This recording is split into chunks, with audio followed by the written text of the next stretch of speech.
Ish unumdorligi insonning o'z vaqtida dam olib, o'z vaqtida mehnat bilan shug'ullanishi, harakatiga yarasha rag'bat va haq berilishiga qarab belgilanadi. Bugun O'zbek Neftigaz tizimida Birlashgan kasaba uyushmasi qo'mitasi hamda uning tarkibidagi boshlang'ich tashkilotlar tomonidan ishchi xodimlarga munosib mehnat sharoitlarini yaratish, ularning mazmunli hordiq chiqarishlari, salomatliklarini muntazam mustahkamlab borishlarini ta'minlashga alohida e'tibor qaratilmoqda. Xodimlar o'rtasida o'tkazilayotgan sport musobaqalari, mamlakatimizning diqqatga sazovor joylariga uyushtirilayotgan sayohatlar, turli madaniy tadbirlar ishchi xodimlarning ijtimoiy faolligini oshirishga xizmat qilmoqda. Bugungi kunda O'zbek Neftigaz aksiyadorlik jamiyatida 40 ga yaqin tashkilot bo'lib, ushbu tashkilotlarda 50 mingga yaqin ishchi xodimlar faoliyat olib boradi. O'zbek Neftigaz aksiyadorlik jamiyatining asosiy ishlab chiqarish obyektlari Qashqadaryo, Buxoro, Qoraqalpoq va qisman vodiy hududlarida joylashgan. Ishchi xodimlarimiz tabiiy iqlim sharoiti og'ir, zararli mehnat sharoitlarida o'z faoliyatlarini olib borishadi. Shuning uchun bizning kasaba uyushmalarining asosiy vazifalaridan biri shu ishchi xodimlarimizning salomatliklarini tiklash, ularga yaxshi mehnat sharoitlari yaratishdan iboratdir. Albatta, ishchi xodimlarimizning salomatliklari, ruhiy kayfiyatlari yaxshi bo'lganda ishchanlik hamda ish qobiliyati o'sadi hamda bo'ladigan natijalar va qo'yilgan topshiriq, vazifalar o'z vaqtida amalga oshib bajariladi.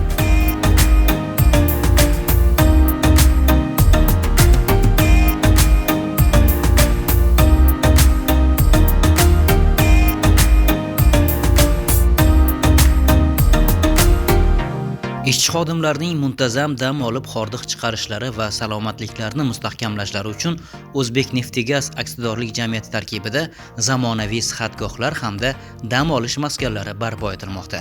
Ulardan biri UNG Toshkent dengizi oromgohi mas'uliyati cheklangan jamiyati sihatgohidir. Qulay joyda, toza va musaffo tabiat bag'rida So'lim Toshkent dengizi sohilida joylashgan mazkur majmua bugun jamiyat tizimidagi korxonalarda ishlaydigan xodimlar va ularning oila a'zolarining sevimli maskaniga aylanib bormoqda.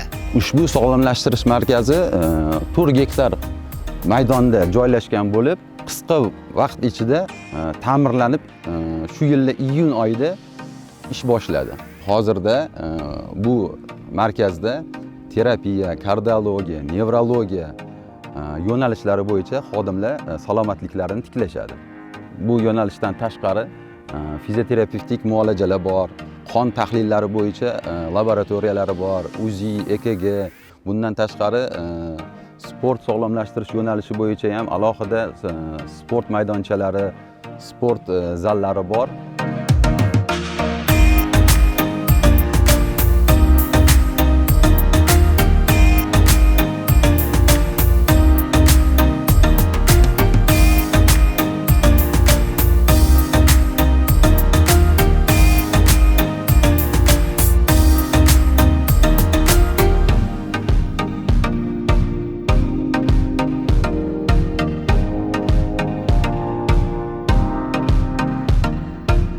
Bizning muassasamizda xorijdan keltirilgan eng zamonaviy apparaturalar bilan jihozlangan, aksariyat apparaturalarimiz xorijdan olib kelingan Italiya, Germaniya, Isroil, Shvetsiya, Amerika Qo'shma Shtatlarining eng nufuzli firmalarida ishlab chiqilgan apparaturalardan iborat. Kelgan har bitta dam oluvchi avvalambor qabulxonada malakali shifokorlar ko'rigidan o'tadi. U yerning o'zida elektrokardiogramma apparatlari, ultratovush apparatlari hamda laboratoriya ko'rikdan o'tgandan keyin shu malakali shifokorlar tomonidan tashxis qo'yilib, keyingi davo muolajalari bizni mana shu davolash markazimizda davom etadi.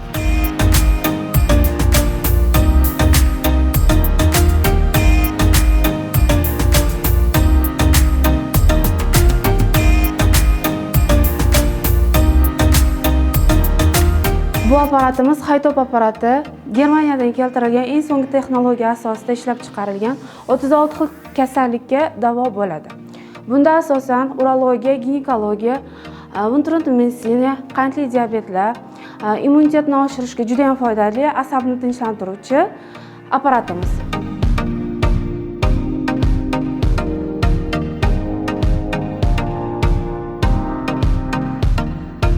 Bu limfa drenaj apparati Germaniyada ishlab chiqarilgan. Buni o'sha dam oluvchiligi asosan qiladigan maqsadi limfa qon tomirlarining devorini kengaytirib, qon aylanishini yaxshilab beradi bu apparatimiz. Oyoqdagi og'riqlarni, oyoqdagi charchoqlarni, qon aylanish sistemasini yaxshilaydi.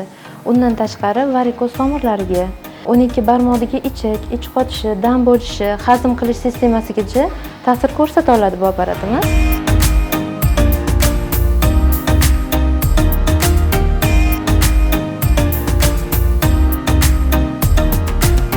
Tovush tekshiruv apparati. Bu apparat orqali biz yurak qon tomir sistemasi kasalliklarini, yurakni, jigar, o'tqop, oshqozon osti bezi, buyrak, prostata bezi hamda bachadon hamda qon tomirlarini tekshirish imkoniyatiga ega.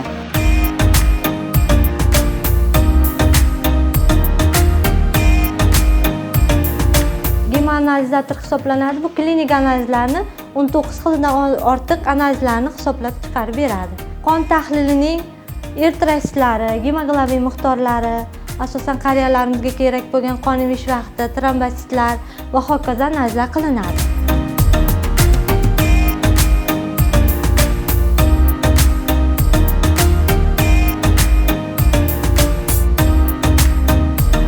Shu xonada mikroskopda mikroskopik analizlarni ko'ramiz. Umumiy qon tahlilida eritrotsit, leykotsit, leykoformulalarni ko'ramiz. Peshobdagi tuz qoldiqlarini tekshiramiz. Urat, fosfat, kristal mochli kislota qoldiqlarini bu mikroskopda ko'ramiz.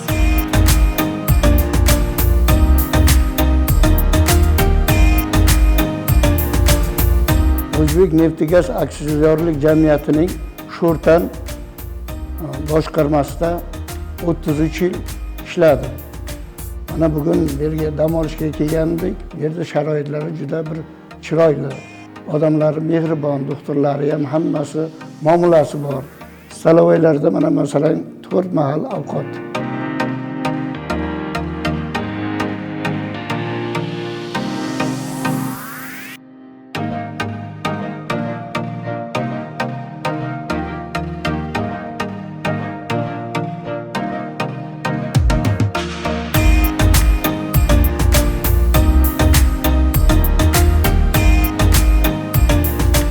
Shuningdek, Muborak shahri aholisiga sifatli tibbiy xizmat ko'rsatish maqsadida O'zbek neft-gaz aksiyadorlik jamiyati tomonidan UNG Midline mas'uliyat cheklangan jamiyati klinik shifoxonasi ishga tushirilib, jami 65 o'rinli terapiya, kardiologiya, nevrologiya, ginekologiya, jarrohlik bo'limlari hamda poliklinika va zamonaviy laboratoriya tashkil etildi. Ushbu klinik shifoxona shu yilning aprel oyida qurib bitkazilib ishga tushirildi. Ushbu klinik shifoxona UNG Midline klinik shifoxonasi zamonaviy asbob uskunalar bilan jihozlangan, jahon andozalarida, jahon talablar darajalarida qurib bitkazildi va 65 o'ringa ega bo'lib, kardiologiya, nevrologiya, terapiya, urologiya, ginekologiya va jarrohlik amaliyotlarini o'tkazish uchun ham barcha sharoitlar yaratib berilgan. Albatta, bugun erishilayotgan muvaffaqiyatlarda soha mutaxassislarining mehnati beqiyos. Sana munosabati bilan Qashqadaryo viloyatida tashkil etilgan bayram tadbirida tizimda faoliyat olib borayotgan bir guruh kasaba yetakchilari munosib taqdirlandi.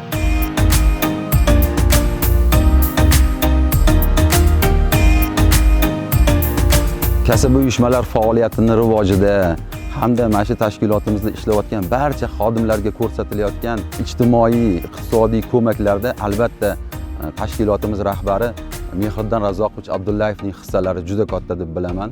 Shu o'rinda alohida bu rahbarimizga kasaba uyushma qo'mitalari nomidan, butun 40-50 minglik jamoa nomidan minnatdorchilik bildiraman. 11-noyabr kasaba uyushmalari xodimlari kuni munosabati bilan barcha hamkasblarimni, kasaba uyushma a'zolarini chin qalbimdan muborakbod etaman. Ularga sihat, salomatlik, ishlarida omad va muvaffaqiyatlar tilab qolaman.